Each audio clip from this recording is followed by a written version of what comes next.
you hit the nail on the head. Something feels different than it did before. And, the hallmark is 2 weeks, a month or two. Within a month or two, you should kind of, hormonal levels are getting back to normal after you have a baby. Not everything, but that's really the window that you're given.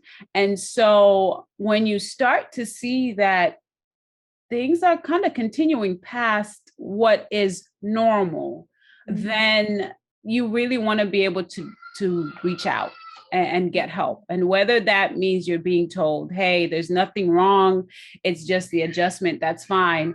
But one of the hard things that you can do is leave it up to chance. Like, well, it is what it is. This is what motherhood is.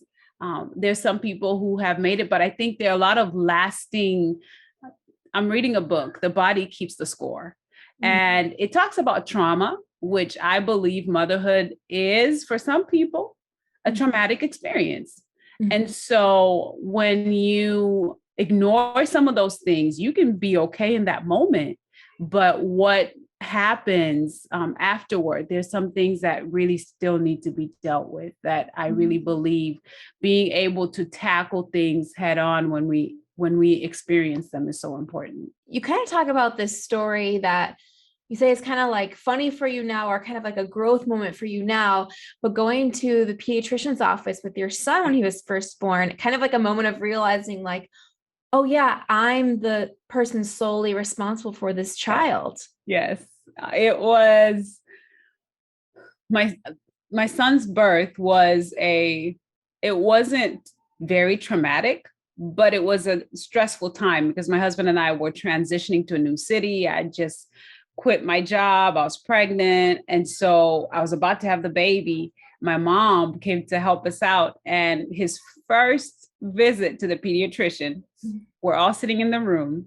I was very disconnected from the moment, very disconnected. I felt like I was in the room, but I wasn't there fully. So I was even sitting on a chair while my husband was on the table with my son. My mom was sitting right beside me. The doctor comes in and she asked a question. She looks him over, everything looks good. He looks great. She asks a question. I think it had to do with vaccinations.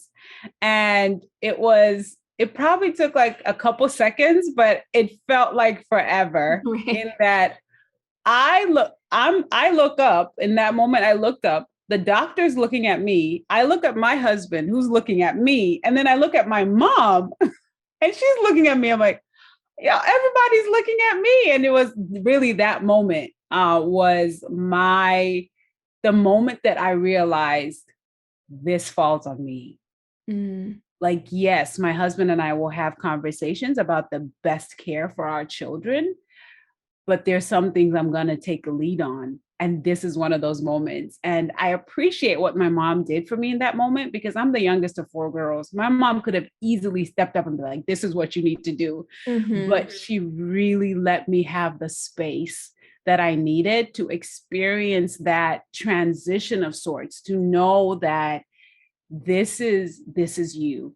This is your responsibility for the next however many years it's going to take for you to be able to take that role of mothering, of nurturing my children. And I'm sure so many moms listening can relate to that moment of, first being in the room, like physically, but maybe not mentally, like there's so much going on, and kind of thinking like, like the doctor's got it from here, or, I've got help around me. And then the other part of it is like, someone asking a question, kind of be like, oh, wait, like this is it. Like, this is where the journey's kind of like starting. I kind of have to like, figure it out.